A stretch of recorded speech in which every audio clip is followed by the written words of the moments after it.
Oh wow, I love your laugh. Thank you so much. I love your laugh as well. It's good to combine laughter frequencies. Yeah, totally.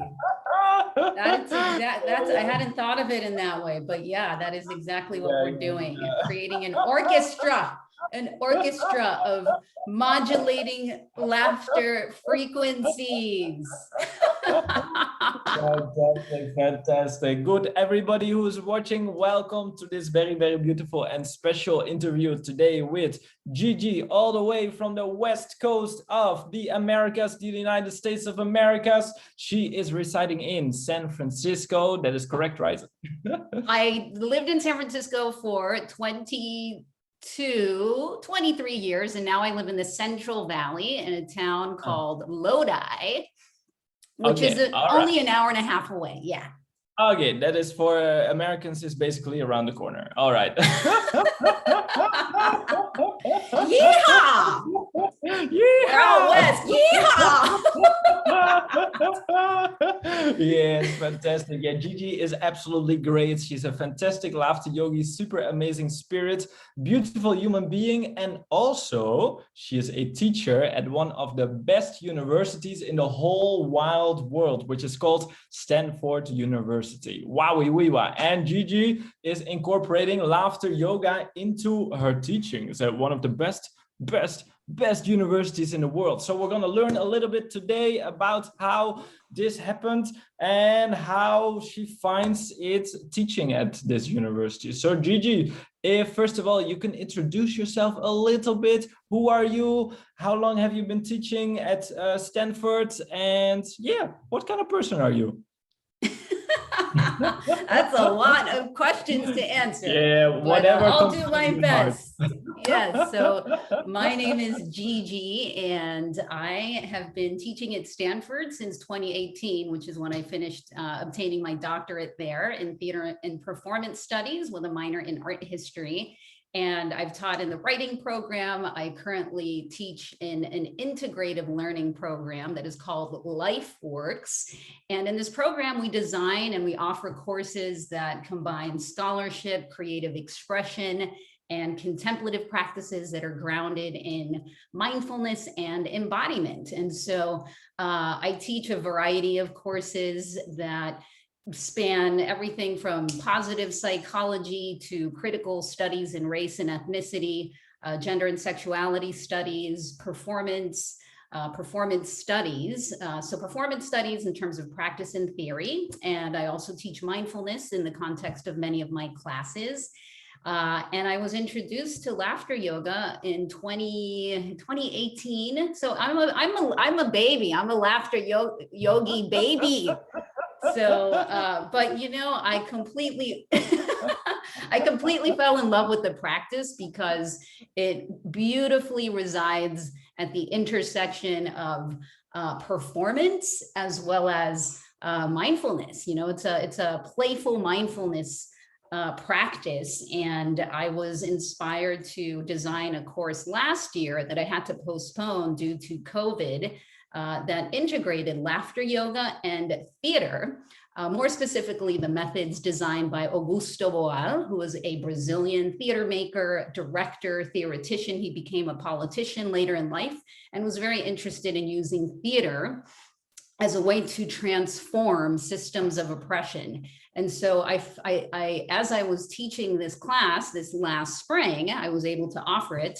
I began to understand more carefully how well Madan Kataria's methods in laughter yoga, how highly synergistic this practice is with Augusto Boal's theater of the oppressed. because, both practices, both methods have to do with transformation.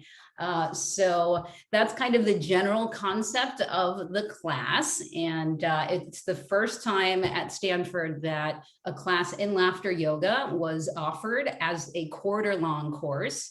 Prior to that, I was teaching workshops. I also did an employee faculty wellness program, which was also the first time that that wellness program had laughter yoga. So we have made history and her story by bringing laughter yoga to Stanford, which I think is it's very important because, Stanford, like other institutions, can be very competitive. And as a result, there are many students and even faculty and staff that are very stressed out. So there are, mental health issues that are common to institutions like Stanford. And so one of my goals was really to increase the level of joy on campus and to really do what I can to contribute to an improvement of mental health. Fantastic. Okay, that is very interesting. I just have one question that springs to mind. You say that people, they can be a little bit competitive at Stanford. Is it also that they become competitive in laughter yoga, as in who can laugh the most? Because that will be a good thing.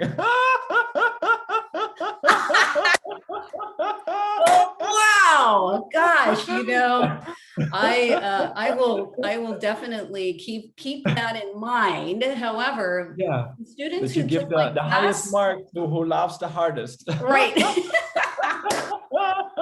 Well, interesting. This past year, because of COVID, all classes had to be offered either for a letter grade or pass fail. So for my class, it was just pass fail. I couldn't give, letter grades, but next year I will be offering it for a grade, and I will definitely keep that in mind. I think my students in the spring, I don't think I definitely did not get a sense of any competitive behavior on their part. As you know, when you laugh together, all of that goes away. And, they spoke about how much more easily they can interact with each other in breakouts, after we did our laughter session, and then we went into the theater component of the class for them to work on theater exercises.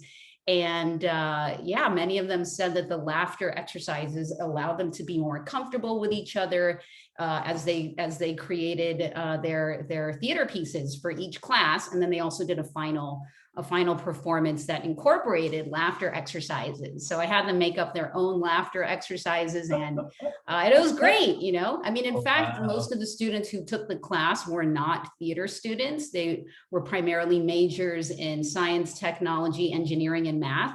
But, they did a great job, first of all, making theater on Zoom, which is like nearly impossible. And then secondly, coming up with their own laughter exercises and really being able to integrate these two things, the laughter yoga and the theater as envisioned by Boal.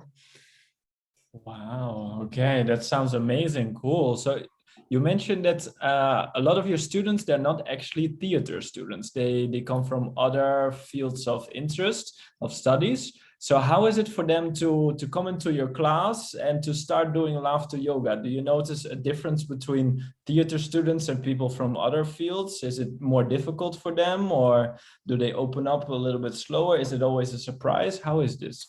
Oh yeah. Well, theater students are already, they're like laughter yogis. They're already, their minds and their hearts are open and ready to play. And I did teach a class in the winter for performance majors and art majors, MFA students. And I did one session of laughter yoga with them. I did that class last year as well. And it was very easy for theater students to jump in pretty immediately.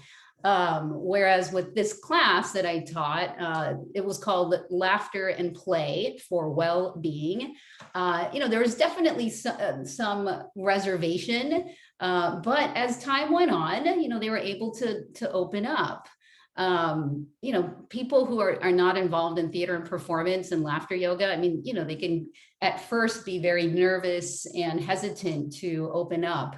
But, you know, I try to spend a lot of time warming students up. And the great thing about theater and laughter yoga is that you can use one to warm up for the other and vice versa. Right? Okay. Because when you're doing Yeah. laughter yoga, you're preparing your voice, and that's what we do in theater and performance.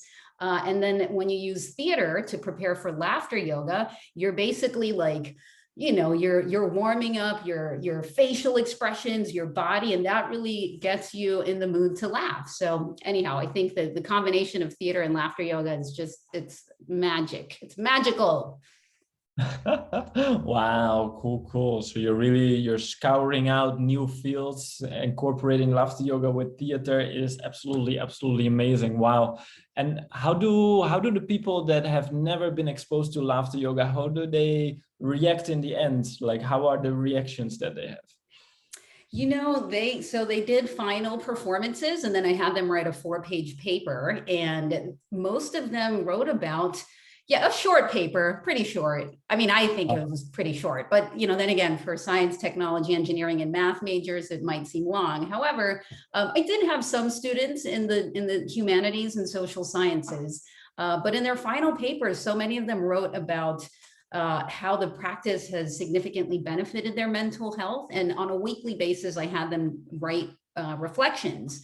And it was really heartwarming and inspiring to hear about all their stories. You know, a lot of them have already been kind of bringing these exercises to their family and friends who are suffering in some way.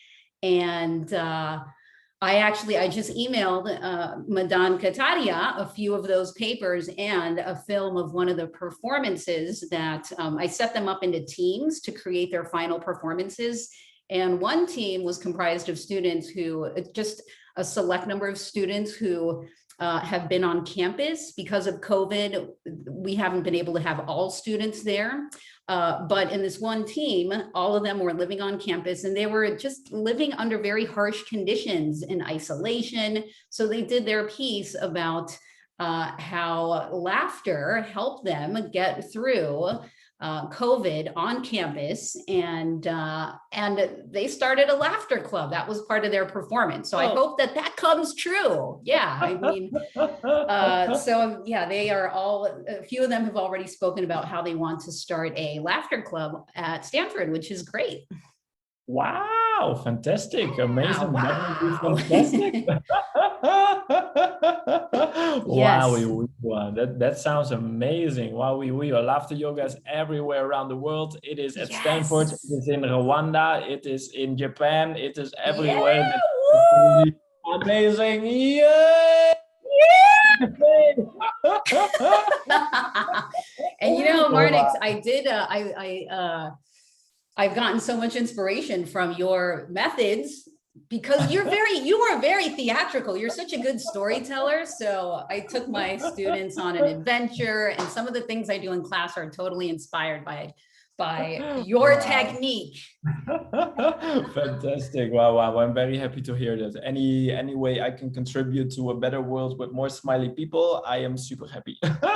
Yes, indeed. Wow, that is amazing. Very heartwarming for me to hear as well. Thank you so much. Very beautiful talk we had, but there's one more question that I need to ask you. Gigi, what is your favorite laughter exercise? And shall we do it together? Okay, you know what? I just saw one that I've been doing a lot, and Maria from Canada did it on Carla Brown's call in Santa Cruz, and she said she got it from Dr. Kataria, but it's how to get rid of your ego. Okay. Right? It goes like here. So I'll demonstrate. This is how you get rid of your ego.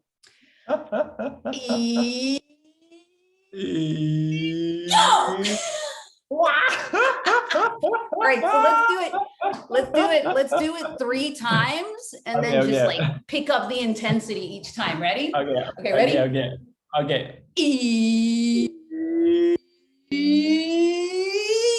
Go! All right, other side. Okay.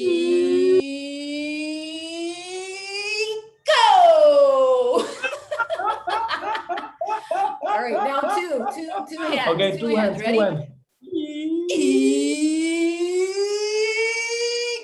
Go!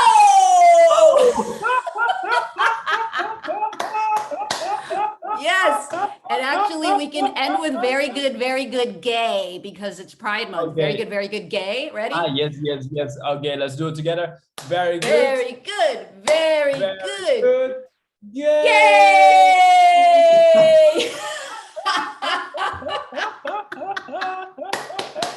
Oh, thank you. Amazing. Thank you for being an ally, Marnix. Of course. Yes. I mean, gay also means happy in English, right? So Yes.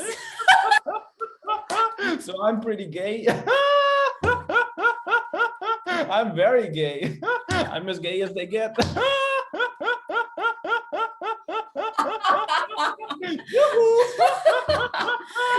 You are. Wow, we all are, you know? Wow, laughter yogis are naturally just gay.